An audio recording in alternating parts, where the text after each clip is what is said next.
Hey everybody, this is So Many Sequels, and I am Josh. I'm Andrew. I'm Garrett. And I'm David. We are in our our Halloween month of Halloween movies. It's really half-assed, but that's okay. Only like half the time is it horror movies. Yeah. This has been. I'm gonna be real. It's been a hell of a flop, but it's been all right. It's been all right today. Yeah, We've been seeing new movies. That's true. We certainly did. Today we're going to talk about the 1996 Peter Jackson film classic, Frighteners, the classic, Frighteners, starring Michael J. Fox and no one else of real note. Jake Busey, Harley nope, Ermy. Absolutely not. To none of that. Arlie Ermy is not of note because he's only himself in every movie he's ever in. That's true. I looked at Garrett when that part came on and said, the last thing I needed was Arlie Ermy being Arlie Ermy in this friggin' movie. It just out of nowhere. The only thing better would be like a William Shatner showing up. You know? Is that just sort of him being like, hey, I'm also a ghost. So. Oh my God, you guys, I am so much a ghost. Somehow what's my motivation? Who am I trying to scare? Somehow this was Andrew's choice of a Halloween movie. It is an even worse choice than David's pick of Identity. I'm sorry. We liked Identity. We liked Identity, but we agreed it wasn't Halloween. Wasn't Halloween, but it wasn't Halloween. That's what I'm strictly saying. It wasn't Halloween, and this was even less Halloween. I don't know. I will argue that it is only Halloween because there are actual ghosts. And so what? I mean, so what? Who cares? It had a little Halloween-y vibe. Kinda. I'll make a better argument that this is closer to Halloween than Identity was. Yeah. Identity was scarier than this, though. Yeah. I'll fight you, but that's not the point. The point is, I will go first. This is one of the worst movies I've ever seen. What? I thought it was horrible. Damn. It was remarkably unfunny. There was not even an attempt to make humor. It was tragic. It was tragically bad. Yeah. I don't lean it. Oh, go ahead. I don't know what else to say because I personally cannot find redeeming qualities. I think Michael J. Fox was not his charming self. He was a bit of a jerk. So that factors out. Everyone else in the movie is just not good. The special effects hold up terrifically bad. The story makes little sense because it's like two movies in one. And I've never felt a less than 2 hour movie last longer. I hated this movie. Well, it should default now to Andrew since it was Andrew's pick, I think. I don't care who goes to next. I may have nothing else to say this whole episode. You'll find things to say, I think. I'm so incredibly disappointed. I want to hear everybody else. Oh, really? I don't lean as hard into the hate camp as Josh, but I'm very close.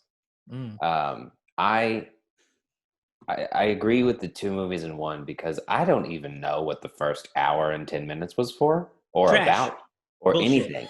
But Nothing. the last 45 minutes, I was like, oh, well, if you would have given me this, I would have been super into it. But because I hated the first hour and 10 minutes so much, I was angry that I liked the second half for many reasons. First of all, I was angry that I liked it because the way it was so bad in the first half. The second reason I was angry is because if they would have given me this, it would have been a better movie. And I was angry that I didn't get this the first hour and a half. And the third reason I was so angry was because it just made me mad. The fact, it just made me angry because I wanted to like that part. And I did like that part. But everything else was so dumb. It was not funny. At no point in time did I laugh at all, ever. It was like an adult trying to make a children's movie, but for adults, not children. Yeah, there's an episode of Psych It's a Halloween episode, Scary Sherry, if you've seen it. The four of you have. It's basically it's like a Halloween episode that takes place in a mental institution, and there's this legend about this woman who's like haunts the town or whatever on Halloween. This felt like an hour and a 10-minute Halloween special of a TV show. It didn't feel like a real movie. Nope, it felt made like for TV. Yeah, it felt like an ABC Family movie, and it was like, it was sad because boom, hit him with the insults. It Left, was sad right, because it came across. This movie was so bad, it came across as like Michael J. Fox has been just like a Hallmark star for the last 5 years, and this is the new one that he came out with. It's like if Hallmark did Halloween movies. Yes, it was really, really terrible. So. I during that I thought of my one redeeming quality of it, and it was one performance that I did find interesting, and it was Jeffrey Combs as the FBI agent, who was so weird that he was interesting to watch. I enjoyed how crazy he was. He was like if Mulder went off the deep end. But again, I will say I was very intrigued by the last half of the movie where the whole thing was finally coming together. It took an hour and 10 minutes of like a completely different movie, because the first half of the movie felt like I was going to get this con man, silly slapstick paranormal investigator. Yeah, and then that never amounted to anything. And then it became dark and serious. It's like pick a lane, friend. Yeah. You're Casper or Identity. Like, that's what we got. That's too drastic of a shift in one movie for me to handle. You gave me Casper, and then you gave me Identity. What is wrong with you?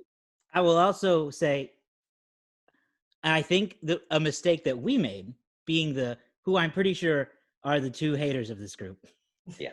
You haters. And we have probably got to stop this. We watched the trailer before the movie, and it set the bar so friggin' low. Yeah, 100%. It was the most 90s, most horrible trailer, because it literally did portray the movie like a goofy children's Casper type film. It was over the top goofy, and then the movie did not deliver that even close. I cannot stress how not funny I found this movie. While in the trailer they were like, Michael J. Fox is chasing ghosts. I've never seen the trailer. Well, maybe you should watch it now that you've seen the movie, because I might have to stop. I can't. Because if that's how, no, I can't. Is it my turn? Yeah, I don't know. I'm done. All right. Yeah, because Andrew wants to go kind last. of embarrassing, because I have to give this now a glowing mediocre review. Like, You don't have to. I'm all on the side of, I thought this movie was good, but I didn't necessarily love it. I thought it was fine. You know, the thing is, it's so great that you mentioned Casper the Friendly Ghost, because that was what I was thinking for the first hour of this movie. Yeah. And as it went along, I was like, I could see if you're like putting together like a marathon of like, nice stories that are kind of like, supernatural themed, right? You like Ghostbusters, Addams Family, Casper the Friendly Ghost, Beetlejuice, and the Frighteners, and that'd be like a pretty good collection of like, hey, I'm not into scary movies, but I like creepy, weird looking stuff. I have a thing for Tim Burton. These kind of people, right? The Frighteners probably pretty fun. I thought the story was fine. I did think that it was kind of weird how it did make kind of a hard transition. I thought we were going towards like supernatural rom-com for a while, because obviously there was a situation between Michael J. Fox and a lead actress. Forgot that actress's name. I think the character's name was Lucy. Rennie. They were together, and her boyfriend had just suddenly died, so he was there as like a ghostly third wheel. And I kind of thought, okay, here's our dynamic. And I liked the side characters, the ghosts that worked with him. But it was kind of like, man, there's no star power with those three. G. McBride. Michael J. Fox just what? G. McBride. He was in Boston school something. I don't know. You about to get muted. Talking about G. McBride. But no, you're exactly right. Kind of funny. He was an undercover brother. I think the guy who played the judge, played Michael J. Fox's character in the sequel to Teen Wolf. So that's kind of a weird thing that I like don't know. anyway. So anyhow, it was very much like I feel like honestly that movie, that beginning, would have been fine. And honestly, the second half, like you guys said, would have been really good too. It took a little while for the idea of like these numbers being carved in people's heads to develop into the full storyline. Although, if you're really paying attention, you can kind of see the roadmap of where that's headed. I did think, here's what I'll say. I have a question. Maybe Andrew can answer this as to the dynamic between the lady who was with Jake Busey and her mother, because like, spoiler alert, y'all, she kills her mom at the end. All right, and I just kind of have to wonder, why did she not do that forever ago? Because it seems like the mom is protecting her because she's a little crazy, and she's like, I'm going to protect her. And so like she waits until like, oh, I guess I'll just do it now for, because we're kind of caught. But it's like, why has she been hanging around with this lady all this time when she clearly is the one who actually has the power in the relationship? I don't know. got the power. But I will say to finish it off, Dramatic. one of my favorite parts of the movie is actually where they're in the hospital and Michael J. Fox is like living between the two worlds. He can see what's going on in the past while also seeing what's going on, in the present. And how those two things are kind of like going back and forth. I thought that was actually kind of neat. I kind of wish, honestly, the movie had more of that kind of feel, kind of like a, what was that show? The Dead Zone? Did that do that? Didn't that do that? Where he could like see somebody's past? Like, Yes. I kind of thought that they could have done a little bit more with that type of stuff. I thought that the effects for the time period were pretty good. They would be outclassed by today's standards, but I think at the time, 1996, I think this is the most visual effects shots ever in a movie. And I know that. So on that ground, I give it credit for pushing the limits at the time. I kind of wish there was more general star power because, like you said, other than who's the fake FBI agent or the real FBI agent? What was Hammers.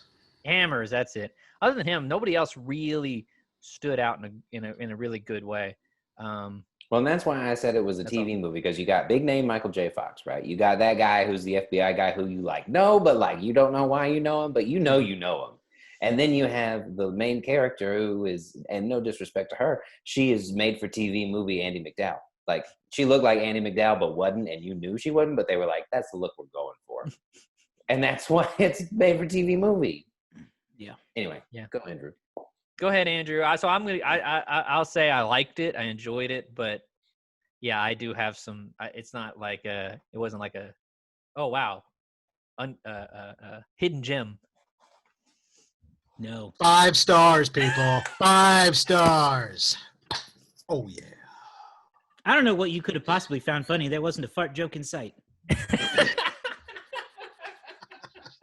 Except that the whole thing was a shit. So, okay. This is what I have to say. The movie, the first half of the movie, I feel like is very, very just goofy as hell. It's the goofiest damn thing ever. Mm-hmm. There are elements that it does set up towards the end, towards the second half. The second half is really where like the heart of the movie is, and I think that's what Peter Jackson was trying to go for. You should have made it better in the first half, because I didn't care. Yeah, that's true. But like upon watching this, yeah, the humor doesn't work. I totally get that. The effects, again, like what David said, were not good. I mean, we're good for the time. They're not good now. They haven't aged. What I liked about this movie was how well everything came together. I actually thought that the writing in the second half is pretty damn good. Yeah, I like the second half. Like it's the second half actually does pick up, because I first saw this movie whenever it was on television, and I didn't think very much of it. And then when I saw it, I'm like, it's not bad how they put it together. I will say that this is not a great movie. Wow. This is not a great Rising. movie. What do you just give it 5 stars for? No. Yeah, That was- That's his scale. You know what? It wasn't that good. 5 stars. I hated it. Also 5 stars. I hated Great it. mo- 3 stars. But really Um, good movie. 2 stars. But like this movie in particular, I think kind of sets the stage almost for a transition in Peter Jackson's work. Because before Peter Jackson did The Lord of the Rings, Peter Jackson did numerous like horror films. He did a movie called Bad Taste. He did a movie called Meet the Feebles. He did a movie called Dead. I think it's called Dead Alive. At least in the U.S., it's called Dead Alive. Mhm. And he's known for these almost, for lack of a better term, splatterific movies, where it's completely gory. The humor is completely just nothing but camp. But at the same time, this movie also kind of gave birth to Weta Digital and Weta Studios, which is his, and he was making good use of it. I loved the score. I loved the music score. I loved, yeah.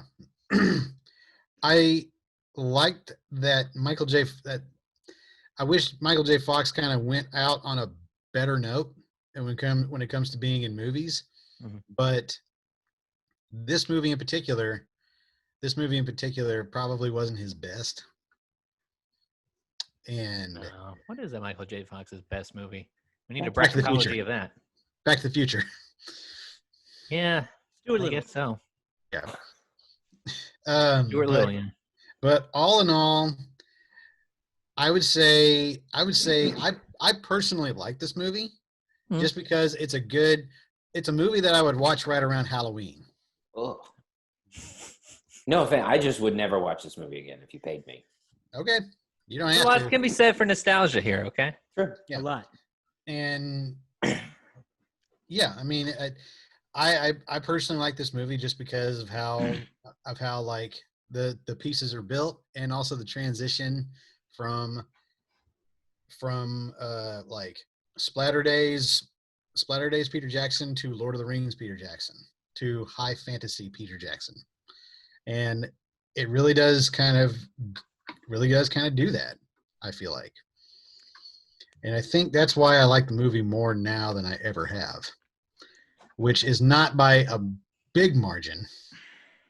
I would say this movie is good. I would like to, if I may, read a few lines from Roger Ebert's 1996 review of this film. Oh, please. Oh, cool. I always love when we summon Ebert. Yes, we got to summon Ebert. He's the granddaddy of film reviewers, and of course, you can find his reviews at RogerEbert.com. So I'm quoting Roger Ebert here. Incredible the amount of work that went into the Frighteners, and appalling. He then goes on to compliment the special effects a bit, and then says, but all of that incredible effort has resulted in a film that looks more like a demo reel than a movie. Like the kind of audition tape a special effects expert would put together, hoping to impress a producer enough to give him a real job. One of the most excruciating experiences for any movie lover is to sit through a movie filled with frenetic, nonstop action in which, however, nothing of interest happens. The Frighteners is a film like that, a film that compels me to break my resolution to never quote Shakespeare's, quote, full of sound and fury, signifying nothing. It is like watching a random image generator. He went on to give that film 2 thumbs down. And I could not agree more. Oof. Yep. You know, That was a harsh review from Ebert. And I felt like I needed to read Ebert to give myself and Garrett a little bit of validity here. Yeah. That even the experts, some of them, thought this was hot trash. Andrew, dig up a positive review. Hang on a minute. It's from AV Club in your. Yeah, we got one from Andrew _Nichols. This movie's 5 stars. It's great. Got one from what is it? C Andrew Photos. See, some guy named Caleb. I'm gonna do a rewrite and think that you could have taken this movie in the two different directions that it could have been, and I think those would have been good movies. You lean into the slapstick private eye investigator using ghosts to cause paranormal activity and scam them out of money. I like that idea quite a bit if you make that the focus. And then they stumble into something that's not as scary as what they gave us in the second half, but like a legit thing that he now is the only one that can solve with his ghost buddies. That is a Casper kid-friendly Halloween movie right there. Somebody can take it and have it.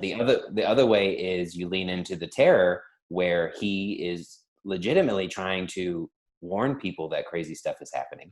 Nobody takes him seriously because they think he's a con man. And this woman comes into town and her husband dies, and then they have to figure out like all the murdery stuff and tie it to the killings earlier. Or you show the killings because it took too long to get to the killings. You show that first, and then we piece it together as we continue to see Michael J. Fox uncover all of this stuff. I think those would be better movies in their own path. Maybe so. The first movie is still bad. The second Well, movie yes. is maybe watchable. No, the first movie's still bad, but it's in the line of Casper and like just a campy kid movie.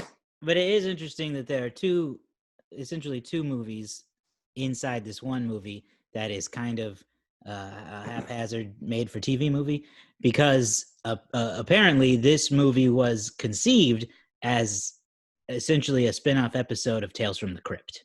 Mm-hmm. It was going to be part of the Tales from the Crypt universe, and somehow it became its own feature film instead. I just saw that as I was reading that Variety said that they thought it would have been better off if it had remained an episode of the TV show rather than being fleshed out into a feature-length film. Yep, agreed. Yeah, I think people might have even gone to see it. Yeah, because as we'll find out later, they did not. for I would say 3 good reasons. And we'll talk. I'll get into those in a bit, but I do want to say so.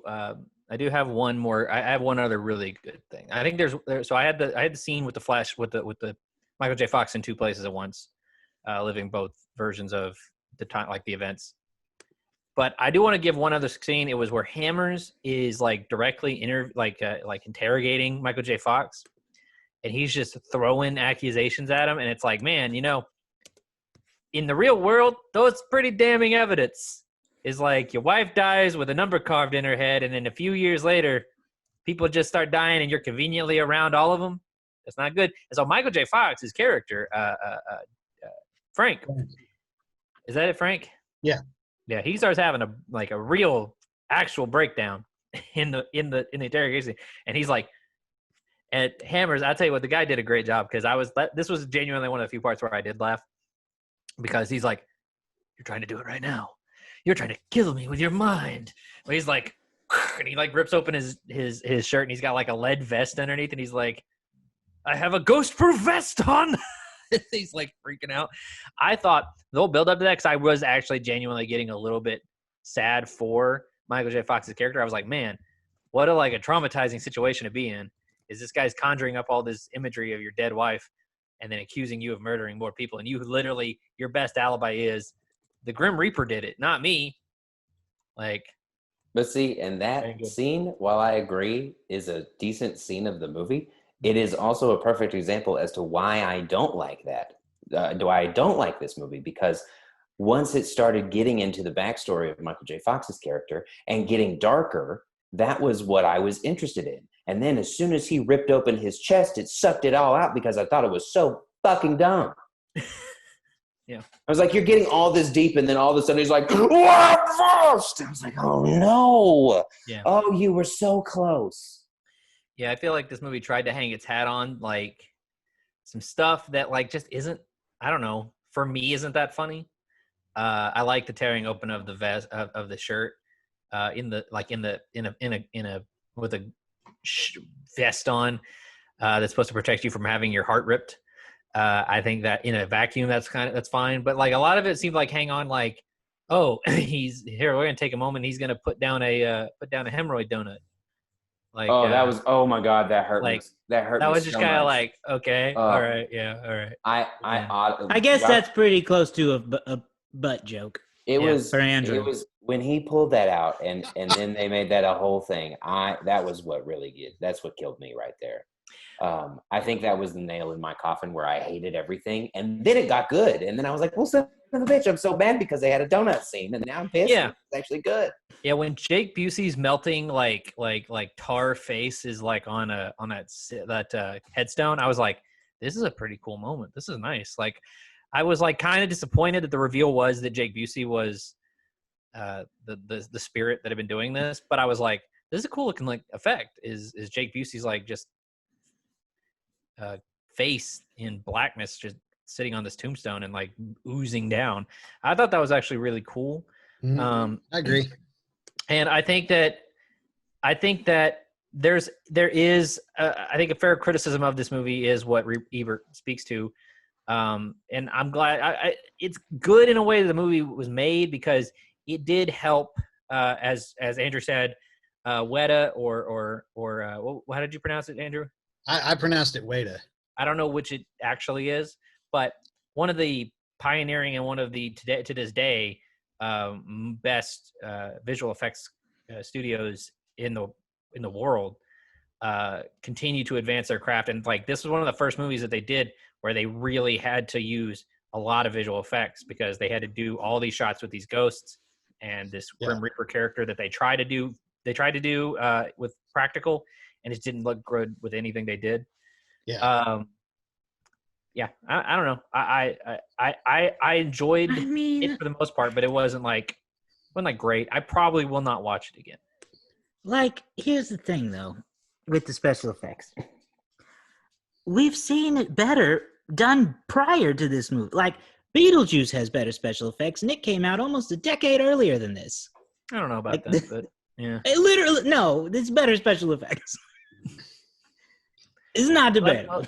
I mean, I don't know. I mean, they're pretty grimy, but I don't know. In terms of the special effects, they were. All I'm going to say is what I said earlier, and that's they're good for the time.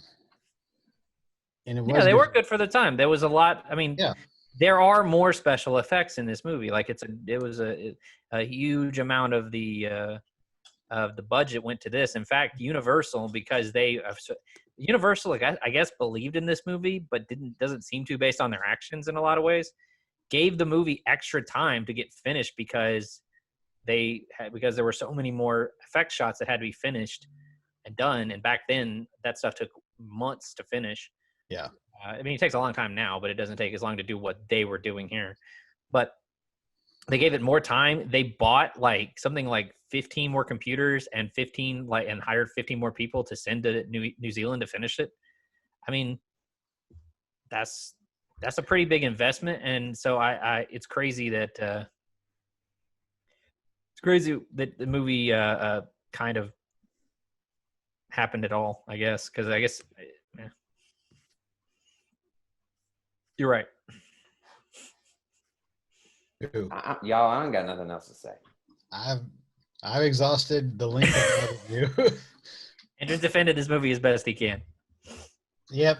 I don't think I can convince anybody else that it's a great movie. No. Which it really isn't. It's not a great movie. It's more or less a fair movie. But you really like it. And that's okay. Yeah. Yes, it is. That's okay. Did you fall asleep during this one, Andrew? I did not. Did you actually watch it again, or did you just going off memory? No, I watched it this morning. Cool. Well, do you want me to swap to box office stats then? Yep. Go for it. Yeah. All right, let's roll through it here. So, The Frighteners debuted the weekend of July 19th, way back in 1996. It finished in the number 5 spot with a 3-day opening of just $5.5 million. Never good to debut in the number 5 spot. That basically puts you down towards the bottom. I'm going to go in reverse order than I normally would because it wasn't a great week for almost anybody, and it's for a very good reason. So number 4, The Nutty Professor. In its 4th week, it had been out for a month at this point, brought in 7.5 million. At number 3, Courage Under Fire, which is I think Denzel Washington, Meg Ryan. I think Matt Damon's in that movie. Yep. Baby Matt Damon. That brought in 8 million in its second week. At number 2, you had Phenomenon, starring John Travolta. John Travolta, yeah. Phenomenon 96. And then at number 1, you had one of the biggest movies, if not, I think the biggest movie of the year. It's Independence Day. In its third weekend of crushing it at the box office, Independence Day brought in 21.2 million. So, and the funny thing was, Frighteners was supposed to come out in October, and they bumped it up 6 months, which is kind of unusual even today, but I think it was unusual back then too. They bumped it up to July because they really thought it was going to get attention, but apparently they pulled out on marketing this movie for the most part. Oh, I thought it was bad. Yeah, the reason for it is what marketing they had was bad or didn't convey the movie, because I would say the best bit of marketing that they had for this movie is the poster of that demon coming through the wall. But it's kind of totally misleading as to the scariness of the film, because when I saw the poster I was like, ooh, it's a scary poster. And then I watched the movie and I went, that wasn't anywhere in the movie, really. I mean, there was, people coming out of the walls, but it wasn't that scary.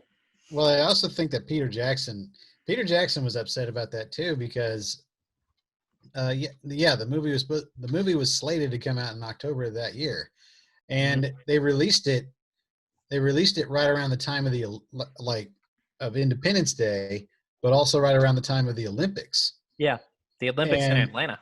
Yeah, and they were saying who's gonna go to the movies and watch a movie rather than watch the opening of the Olympics in America? A movie that's clearly like a ghost and more kind of like Halloween October type movie. Yeah. In the middle of July when you got the Olympics or Independence Day going on. Yeah. The other big factor against it, for no reason really at all, this movie was rated R. There was the violence was pretty gruesome. Why? I mean, I guess if you're going back in the time, the only thing I can think of is the violence, and they say a few bad words here and there. But they say a few bad words. They don't say they don't say like the F word. They don't drop the F bomb. But Peter Jackson went back and added some of the gore after the MPAA refused to give him a PG-13. Oh, so he went and made it worse since they made it an R anyway? Yeah, since they wouldn't budge and give him a PG-13 rating, he went back and put in like the scene with the mother where she gets murdered. He went and added all that blood and stuff. And he went and added like that big weird monster that drags them down to hell. Yeah. Where it was all gross and it was like going in their face and stuff like that. He was like, well, if I'm gonna have an R rating, I might as well put something in here that makes it seem more gory in that sense. But yeah, they wouldn't budge. There's not that many bad words. I mean, they say a-hole a few times there. I think there's a few shits, but other than that, like, it's not an R movie at all. It's like barely even close. Anyway, I want to go back to the marketing real quick, because how do you market this movie? They are genuinely so drastically different that if you market it as a horror movie and you go in and you see that first hour and 10 minutes of camp, you're going to be pissed. And then if you go in and market it as a kid's movie with that first hour and 10 minutes of camp, they're going to shit themselves in the second half. I think you market it the same way they probably marketed Beetlejuice. I was going to say the same thing. You market it like Beetlejuice. Yeah. But if he couldn't get a PG-13 rating, then he has to choose a lane. Really? Because with the marketing that we saw made it look like Casper. That's true. It did. You're right. And the thing is, even with the dark stuff at the end, it's not that bad. Like, I mean, I was a little creeped out by Gary Busey when he was like, we're so close. We're almost at Bundy's record now. I was like, that's kind of terrifying to say. But, like, if you're 8 years old, you're not going to know what the heck he's talking about. But I'd also venture to say that there was more like grounds for an R rating for Beetlejuice than there was of this. And the reason why that is because Beetlejuice, they say the F word. They say the F word at least once. And even when I was a kid and I watched that and I'm like, wow, he actually said the F word. And this movie's rated PG. Like that's amazing. Mm-hmm. And I will say the sandworms in that movie were terrifying. The sandworms and Honestly, and when Beetlejuice came out as a snake, I kind of shy away from that even today because it's very uneasy. that stuff did uneasy not to scare look me at. in Beetlejuice. The two things that scared me in the movie Beetlejuice were that guy who was like roadkill and he's hanging on a wire, just being Yeah. like moved around. I was like, how is that? Why? What? That man is just a head on roadkill. Yeah. And then when I don't remember, Gina Davis, who is it? Who plays the woman? When she That's stretches Gina her face Davis. open and her eyes pop out the middle, that was nightmare fuel for me as a child. Yeah. Anyhow, Somehow that makes it a PG movie. so anyway, that's not a very bloody movie though, is it? So anyway, No. according to Box Office Mojo, which is not always accurate, so I did some extra research. I know that I've avoided going inside baseball lately, but here's a little bit. I think Josh will like this. There were no sequels in the top 15 for this weekend of 1996. There was only one sequel in the top 30. It was Homeward Bound 2 in the number 18 spot. That's good. I do like that. So no sequels in the top 15, just one out there. Now, a lot of those movies would get sequels that came out that weekend, but no other ones. So the Frighteners would go on to finish with just 16.7 million in the United States over its theatrical run. 16.7?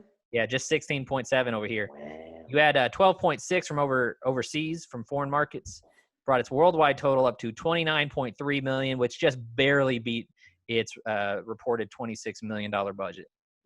If you want to look at the top movies for 1996, we've been here fairly recently, so I won't go through all the honorable mentions, but your top 5 are Independence Day, Twister, Mission Impossible, Jerry Maguire, almost said Jerry Springer, and Ransom.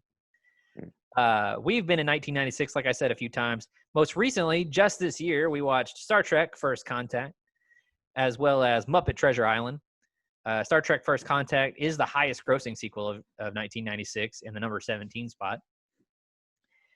We also have reviewed Mission Impossible. Go check out that episode, as well as our Christmas time movie last year. I think it was my pick for Christmas, was Jingle All the Way, starring Arnold, the governor. And Andrew, I already looked it up, so you just say yes or no. What was the best picture winner for 96? Technically, it would have been awarded in 97, but 96. English Patient. It is Elaine's least favorite movie on Seinfeld. It is The English Patient. Just tell your story about the stupid desert and die. Sex in a Tub, that doesn't work. All the good ones. Anyway, that's it. I believe Garrett won the Letterbox game last week. Garrett used to run the Letterbox game every week, but we installed the rules. We changed it. I think it was Garrett's idea to install the rules of the rotating winner. Probably, I don't know. That was ages. That was seasons ago, David. That was seasons ago. Long, long time ago. Well, Oh no. you guys got any thoughts? Well, I'm gonna suspect that people, for reasons unbeknownst to me, like this more than I would. But I still want to be a little conservative with it. So I'm going to give it an even 3.0. 3.0 for Jersh. I think people would like it for nostalgia factor and the fact that it's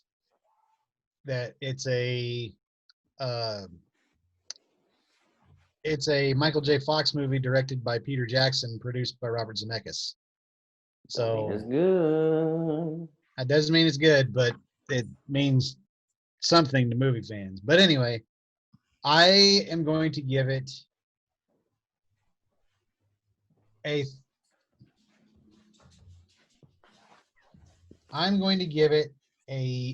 2.8. You're going to guess a 2.8. Okay. 2.8. I'm going to guess. Okay, so what do we have covered here? We have 3. We have 2.8. I'm going to say, you know what? I'm just going to take the high end. I'm going to say it because who knows? Like Andrew said, you make a good point. Michael J. Fox, a lot of people love Michael J. Fox, regardless. A lot of people love Robert Zemeckis. A lot of people love Peter Jackson. I'm going to say 3.5. So we got a 3 from Hopefully, Jersh, if it's anywhere above 3.3, I'll get 2.8 for the Drew, and a 3.5. Is that what you said? Yeah. For the David. One of you is very close. That one of you is David with a 3.4 according to Letterboxd. 3.4. That's probably too high. That's way too high. Way too high. How much? Based on how many ratings? That is. Let me see here. What do we have? 19,118. That's a good amount. That's a good amount. Anybody curious? The number one movie on Letterboxd for 1996, highest rating is Fargo. Wow, that's a good movie. We had a 4.2 for Fargo, so 3.4 is not that far off. I would personally give it just a standard 3. That's what I would give it. I felt like, if you want to watch this movie with your kids, they'll probably enjoy it more than you will.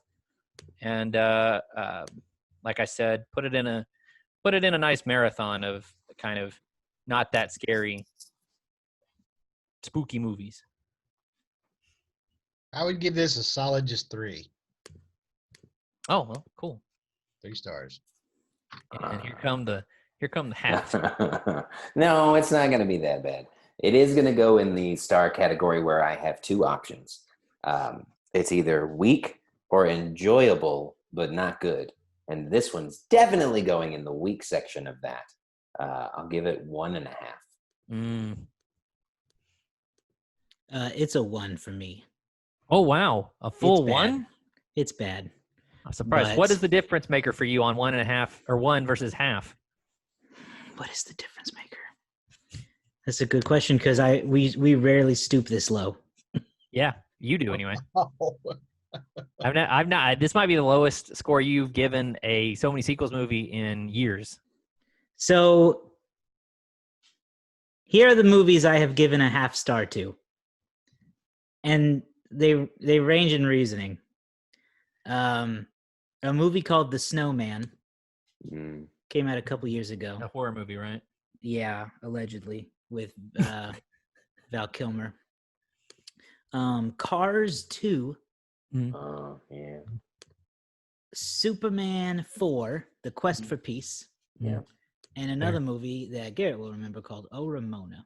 Oh, Ramona. Yeah. Oh, Ramona And Beans. I'm struggling to say that I hated it as bad as those 4 movies. But then again, I will also say that while we were watching it, I only half jokingly presented the idea of what if Garrett and I at least made this the first movie that we just told you guys we walked out on because it's so bad we couldn't finish it. Because I sincerely wanted to turn it off. I'd rather stare at the wall.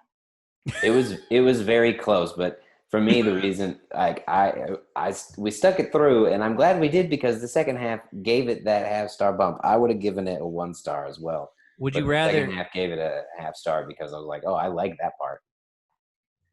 Yeah. Would you rather been scrolling through TikTok than watch this movie? That's for you, Josh. I don't do TikTok. Oh, he's gone. Well, I don't know. I just had a sudden technical difficulty where I can't hear you guys anymore.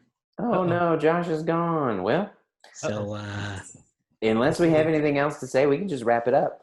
see if I think can. so. I don't know. 5-star movie. 5-star movie. Can you hear us again?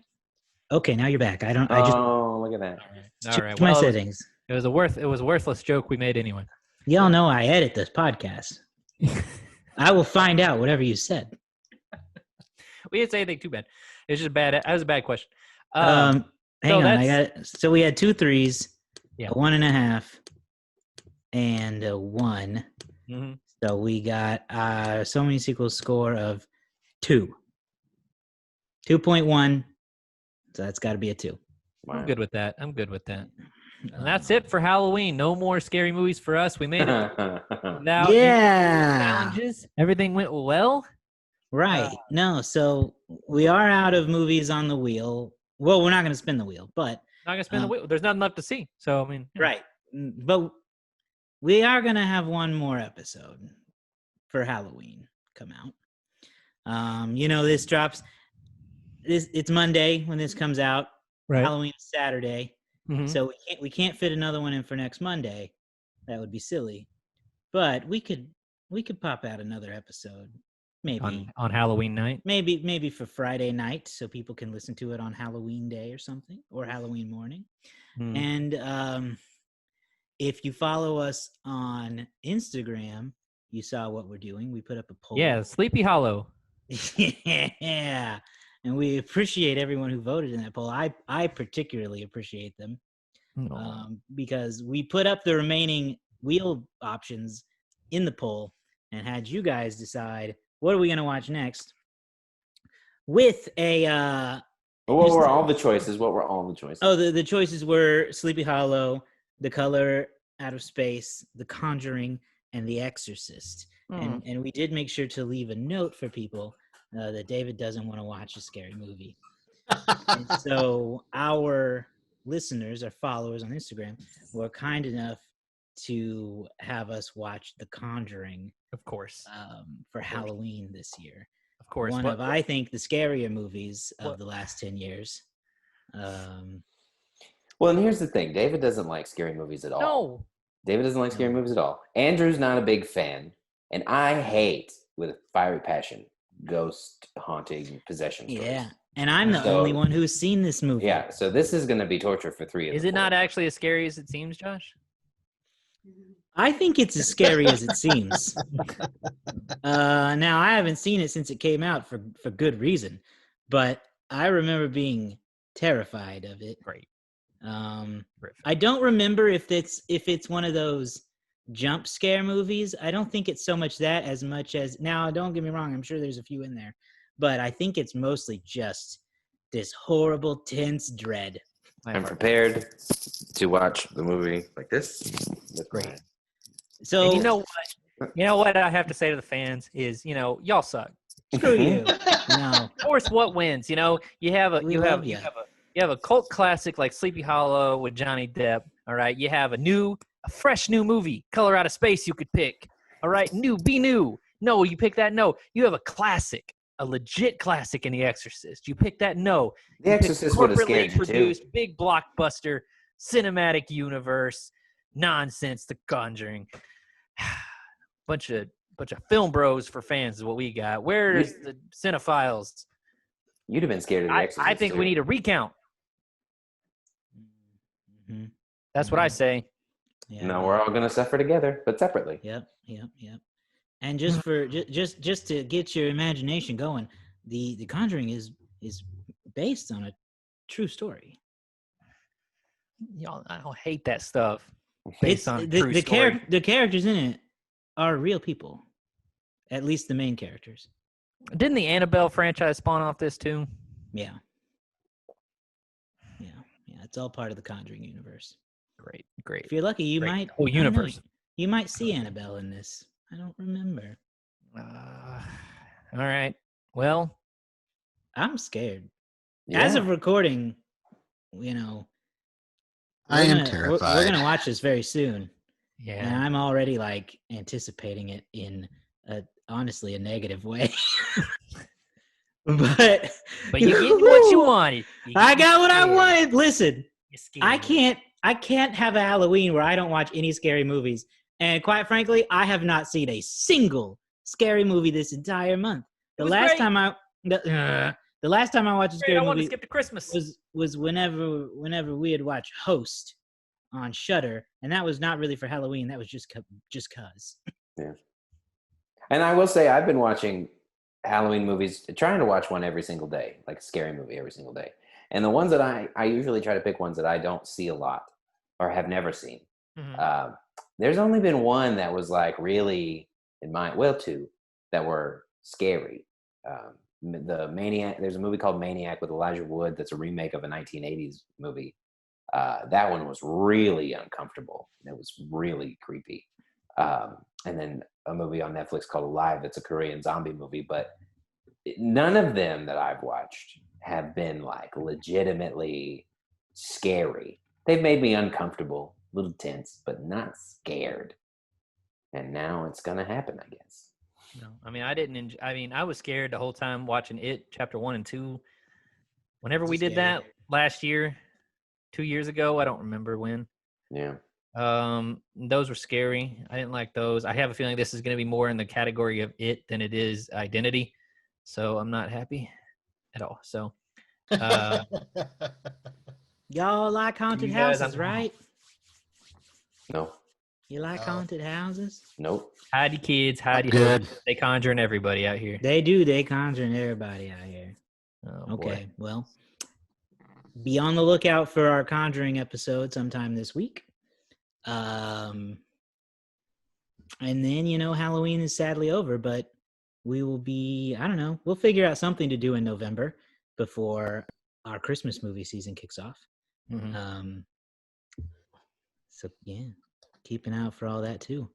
You can find us online on Facebook, Instagram, and Twitter, and Letterboxd. Subscribe to our YouTube channel to catch the video version of these podcasts. And if you're still not subscribed to us in your podcasting app, you should do that on Spotify, on Apple Podcasts, on SoundsTooth, on Overcast. I'm just naming apps now. Any of those, subscribe and share us with your friends. If you got a friend whose favorite movie is The Frighteners, well, maybe them as a friend. maybe don't send them this, and Share 'em are lose them as a friend. Yeah. No. Share 'em But, are the Thing podcast. If you have a friend who's a big fan of The Conjuring, get them signed up now so that they're ready for the Fright Fest that comes later this week. That's true. And that's it. That's all we got for today. So we'll see you next time.